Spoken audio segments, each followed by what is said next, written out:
In 1967, a history teacher in Palo Alto, California, tried to answer a question his students could not understand. How could ordinary people in Nazi Germany say they did not know what was happening? How could neighbors, workers, teachers, and students become part of something so destructive, or stay silent while it grew? Ron Jones did not answer with a lecture. He turned his classroom into an experiment. At Cubberley High School, Jones began with something that sounded harmless: discipline. He told his students to sit straighter, feet flat on the floor, hands positioned correctly, answers short and precise. Stand beside the desk when speaking, move quickly, obey the procedure. It did not feel like tyranny at first. It felt like order. The next day, the lesson expanded. Jones wrote slogans on the board: strength through discipline, strength through community. The class repeated them. Students began to feel that they were part of something larger than a normal history lesson. Then came a name: the third wave. There was a salute. There were membership cards. Students were encouraged to recruit others. Some were given special duties. Some were told to report classmates who broke the rules. And this is where the story becomes uncomfortable. According to Jones and later accounts from people involved, the movement spread beyond the original classroom.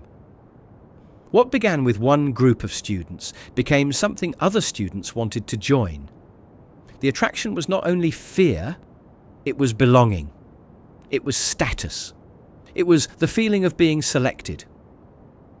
That is the part people often miss about authoritarian movements. They do not always begin by saying, "Give up your freedom." They begin by offering certainty. They offer a uniform, a symbol, a rule, a shared enemy, a way to feel important, and a promise that confusion can be replaced by purpose. For teenagers in a school classroom, the machinery was simple: a slogan on a board, a salute in the hallway, a teacher's approval, a group identity that made insiders feel chosen and outsiders feel watched. By the end of the week, Jones pushed the lesson toward its climax. He told students that the third wave was not just a classroom exercise. It was supposedly part of a wider national youth movement. There would be a rally, a leader would appear. They had been chosen to represent something bigger. Students gathered, waiting for the announcement. But there was no leader. There was no national movement. Jones revealed the truth. They had been used by the very forces they were studying.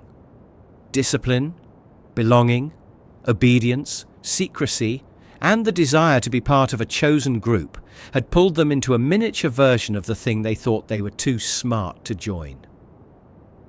The third wave is powerful because it is not a clean scientific experiment.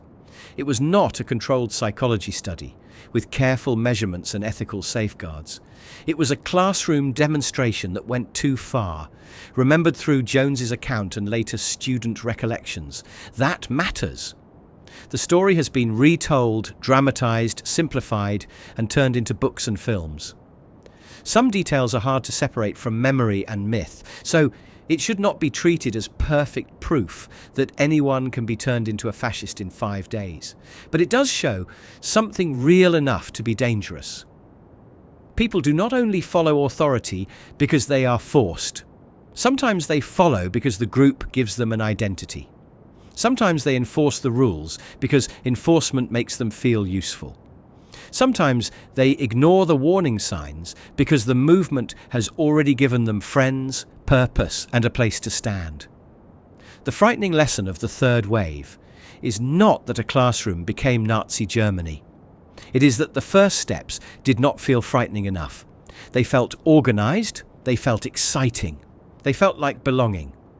And by the time the students saw the shape of what they had joined, the lesson had already worked too well. If you want more strange but true history, like this video and subscribe to History That Matters.